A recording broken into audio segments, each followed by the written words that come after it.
হে, কি অবস্থা বন্ধুরা? আবারও আপনাদের স্বাগতম। একজন মানুষ যাকে আমরা বরফে ঢাকা জঙ্গলের মাঝে পোশাক ছাড়াই শুয়ে থাকতে দেখি, তার চোখে ছিল কারোর প্রতি ভয়।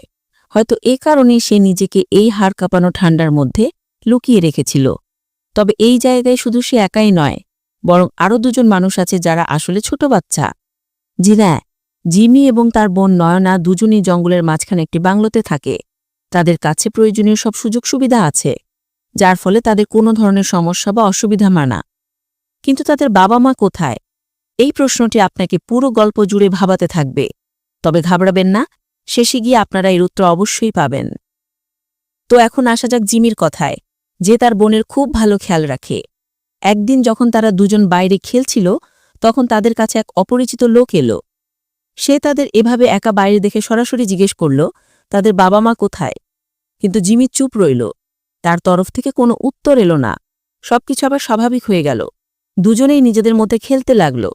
কিন্তু সেই সময় আমরা তাদের পেছনে বাইরে কিছু লোক দাঁড়িয়ে থাকতে দেখি, যারা তাদেরই দেখছিল। কিন্তু তারা ভেতরে আসতে পারছিল না, কারণ মাঝখানে তাচ লাগানো ছিল। তবে এই দৃশ্যটি বেশ ভয়ানক এবং রহস্যময় ছিল। পরের দিন যখন তারা আবার বাইরে গেল, তখন আবারও সেই লোকটি সেখানে এলো। এবার তার সাথে তার স্ত্রীও ছিল, এবং এবার তাদের জিজ্ঞাসার ধরন আগের চেয়ে আলাদা ছিল। কিন্তু প্রশ্নটা একই ছিল। জিমি এবারও একটু সময় নিল, কিন্তু পরে বলল যে তারা গ্রোসারি বা বাজার করতে গেছে। তাদের মনে হলো যদি এই বাচ্চারা একা থাকে তবে তাদের জন্য বিপদ হতে পারে। তাই জ্যাক বলে বসল যে তাদের বাবা মা ফিরে না আসা পর্যন্ত তারা তাদের সাথেই থাকবে। এতটুকু বলার পর তারা দুজনেই ঘরের ভেতরে চলে গেল। সেখানে প্রচুর খাবার দাবার দেখে তাদের রাতটাই রঙিন হয়ে গেল।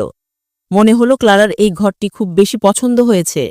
তারা তো এটাকে নিজেদের ঘরেই মনে করে নিল। রাত হলে জিমি তার বোন নয়নাকে একটি নিরাপদ ছোট ঘরে লুকিয়ে ফেলল। এই জায়গাটির কারণেই সে আজ পর্যন্ত এই জায়গায় বেঁচে আছে। অন্যদিকে আমরা দেখতে পাই যে হয়তো ওই দম্পতি কারোর ভয় পালিয়ে বেড়াচ্ছে। কারণ জিমি যখন নিচে গেল তখন সেই দম্পতির কথা শুনে সে বুঝতে পারল যে কিছু একটা ঠিক নেই। কারণ জ্যাক পরের দিন সকালে তার গাড়ি লুকানোর কথা বলছিল। শুধু তাই নয়, তারা এমন কিছু কথাও বলে ফেলেছিল যা শোনার পর জিমির মনে হলো তারা তাদের জন্য বিপদ হতে পারে। যাই হোক, সকাল হলো। জ্যাক এবং ক্লারা নিজেদের জন্য আগেই খাবার তৈরি করে ফেলেছিল, কারণ তারা এই বাড়িটিকে নিজেদেরই মনে করে নিয়েছিল এবং এখন থেকে তারা এখানেই থাকবে, এই কথাটাই তারা বারবার বলছিল। কিন্তু জিমি মাঝে মধ্যে কিছু না কিছু বলে মনে করিয়ে দিচ্ছিল যে তার বাবা মা শীঘ্রই ফিরবে। অন্যদিকে আমরা সেই অপরিচিত লোকটিকে জঙ্গলে ঘুরতে দেখি, যাকে আমরা গল্পের শুরুতে পোশাক ছাড়া দেখেছিলাম। কিন্তু আসলে তার গন্তব্য কোথায়? রাত হলে জিমি তার কুকুরকে ইশারা করে জিজ্ঞেস করল এখন কি সময় হয়েছে। কুকুরটি মাথা নাড়ল এবং তারপর সে নয়নাকে নিয়ে সেই রুমের মধ্যে নিজেদের বন্দী করে নিল। এদিকে ওই দম্পতি এই আলিশান বাড়িতে মজা করছে। মাঝরাতে ক্লারা বাথরুমে যাওয়ার জন্য উঠল। সে দেখল জানালার ওপাশে অনেক অদ্ভুত মানুষ ভেতরে আসার চেষ্টা করছে। সে আলো বন্ধ করে দিল, এই ভেবে যে হয়তো তারা আলোর প্রতি আকৃষ্ট হচ্ছে।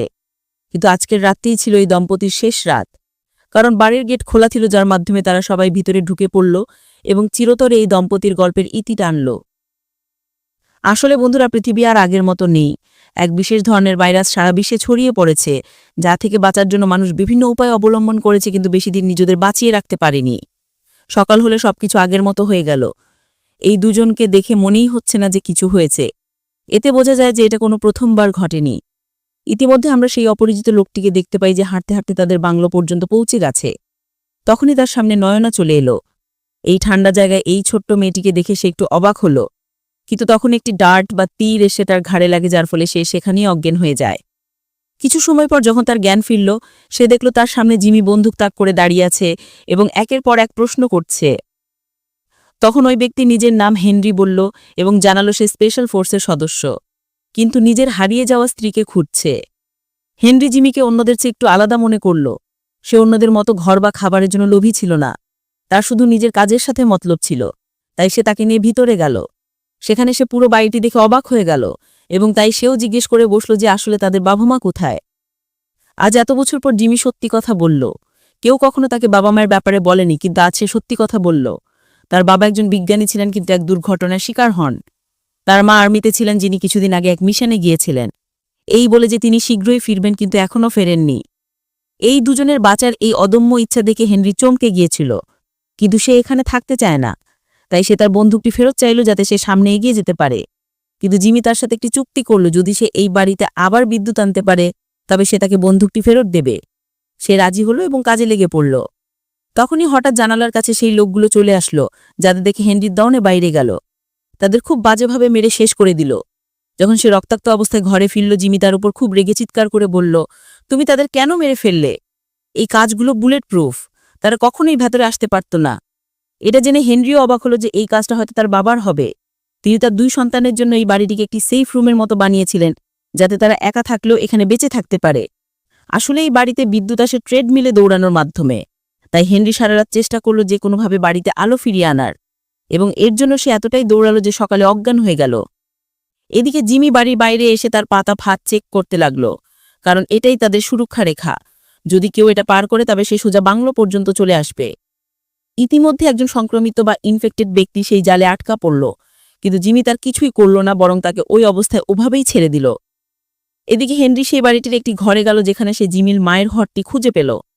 সেখানে কিছু ছবি ছিল এবং গাড়ি চাবিও ছিল, যা নিয়ে সে ফৌরন গ্যারেজে গেল, কিন্তু গাড়িটি নষ্ট ছিল। ইতিমধ্যে তার নজর পড়ল বাইরে তৈরি একটি ঘরের দিকে, কিন্তু সেটি তালাবদ্ধ ছিল, তাই সে ভেতরে যেতে পারল না। সে আবার ঘরে ফিরে এলো, কিন্তু পরের দিন সকালে তার ঘুম ভাঙল কারো হার্টবিট শুনে। জানালা দিয়ে বাইরে তাকিয়ে দেখল যে প্রতিদিনের মতো আজও জিমি তার টহলে বের হয়েছে। এবারও সে সেই জায়গায় গেল যেখানে ওই সংক্রমিত লোকটি আটকে ছিল, এবং আজও তার সাথে কিছুই করেনি। কিন্তু ইতিমধ্যে তার পেছনে হেনরিও চলে এলো যাতে তাকে মারতে পারে, কিন্তু জিমি তাকে এমন করতে মানা করল, কারণ সে কাউকে মারে না যতক্ষণ কেউ তার ক্ষতি করে। দুজনে আবার ঘরে ফিরে এলো, কিন্তু আজ হেনরি সেই বাইরের ঘরটি খোলা পেল, যার ভেতরে তাকিয়ে সে বুঝতে পারল যেখানে কি হয়েছিল। আসলে বন্ধুরা, ওই ঘরে কোনো মানুষকে বন্দী করা হয়েছিল, কারণ দেয়ালে রক্তের দাগ ছিল, মাটিতে নখের আঁচড়ের দাগ ছিল, এবং মেঝেও এসব কিছু সাক্ষ্য দিচ্ছিল। 3 দিন একসাথে কাটানোর পর এখন 2 ভাই বোনের বিশ্বাস হয়ে গেল যে হেনরি ভালো মানুষ, সে অন্যদের মতো নয়। তাই জিমি নয়নাকে আর সেই সেফ রুমে বন্দি করে রাখে না, বরং নিজের সাথেই শোয়ায়, কিন্তু সে নিজের হাত হাতকড়ি দিয়ে বেঁধে রাখে। এমন কেন, এটা আমরা কিছুক্ষণ পরেই জানতে পারব। আপাতত একদিন যখন তারা বাইরে ছিল, তখন সেখানে কিছু লোক এলো। লানা তাদের সাথে কথা বলতে গেল। আসলে তাদের মধ্যে ম্যাক্সওয়েল নামক এক ব্যক্তি তার মেয়েকে খুঁজছিল, যে একটি ছেলের সাথে পালিয়ে গিয়েছিল। কিন্তু লানা জানালো তারা তার মেয়েকে দেখেনি, তবে হ্যাঁ, যদি তার সম্পর্কে কিছু জানা যায় তবে সে অবশ্যই জানাবে। এবার ফিরে আসার পর তারা জানতে পারল যে নয়নার শরীর আরও খারাপ হয়ে গেছে। হেনরি পরামর্শ দিল তাকেও ওই ডজ দিয়ে ঠিক করা যেতে পারে। তখন লানা জানালো জিমির সাথে যা হয়েছে তা লাখে একবার হয়, এবং আমার মেয়ে আগেই অনেক কষ্ট সহ্য করেছে। এতটুকু বলতেই নয়না তার শেষ নিঃশ্বাস ত্যাগ করে, এবং এই মুহূর্তটি পুরো ঘরের জন্য খুবই আবেগঘন ছিল। কিন্তু সবাই নিজেকে বুঝিয়ে নিল এই বলে যে এটাই তো জীবনের নিয়ম। এখন কিছুদিন পর হেনরিও মনস্থির করল যে সে এই বাড়ি ছেড়ে যাবে, কারণ তাকে তার স্ত্রীকে খুঁজতে হবে। যদিও জিমি অনেক অনুরোধ করল যাতে সে এখানেই থেকে যায়, কিন্তু হেনরি তার মন ঠিক করে ফেলেছে। ভারাক্রান্ত মনে সে এই বাড়ি ছেড়ে দিল। এক মুহূর্তেই যেন নিস্তব্ধতা নেমে এলো। গতকাল পর্যন্ত যেখানে 4 জন লোক ছিল, সেখানে আজ শুধু 2 জনই অবশিষ্ট আছে। অন্যদিকে ম্যাক্সওয়েল তার মেয়ের গাড়িটি খুঁজে পায়, যা লানার বাড়ি থেকে কিছুটা দূরেই দাঁড়িয়েছিল, যা দেখে সে অনুমান করে নেয় যে তার মেয়ের সাথে এই বাড়ির নিশ্চয়ই কোনো সম্পর্ক আছে। বন্ধুরা, এখানে আরও একটি রহস্য উন্মোচিত হয়। যে দম্পতি সবার প্রথমে এই বাড়িতে এসেছিল এবং যাকে জিমি মেরেছিল, তাদের মধ্যে যে মেয়েটি ছিল সেই ছিল ম্যাক্সওয়েলের মেয়ে। কিন্তু যখন জিমি তাকে মেরেছিল তখন তার লাশ কোথায় লুকালো? গল্পে এখন একটু অ্যাকশন আসতে যাচ্ছে, তো সাথেই থাকুন। আপাতত তারা সবাই ওই বাড়ির দিকে এগোতে লাগল। ওদিকে ঘুমিয়ে থাকা হেনরিও জেগে উঠল, দেখল অনেক মানুষের পায়ের ছাপ বাড়ির দিকে আসছে। তার ভেতরে একটি অস্থিরতা তৈরি হলো যা তাকে বাড়িতে যাওয়া থেকে আটকাতে পারল না। তাই সে সঙ্গে সঙ্গে দৌড়ালো, কিন্তু সে সেখানে পৌঁছানোর আগেই ম্যাক্সওয়েলের লোকেরা বাড়িটি দখল করে নিয়েছিল। তারা লানার উপর তাদের মেয়ের মৃত্যুর অভিযোগ আনল, কারণ তাদের ঘরের ভেতর থেকে তাদের মেয়ের ব্যাচ পাওয়া গেছে, যা প্রমাণ দিচ্ছে যে সে অবশ্যই এখানে এসেছিল। ততক্ষণে পেছন থেকে হেনরিও এসে ঘরে ঢুকে পড়ল। প্রথমে সে গেটে দাঁড়িয়ে থাকা কিছু গার্ডকে মারল, এবং তারপর কিচেনে গিয়ে জিমিকে ছাড়িয়ে নিল।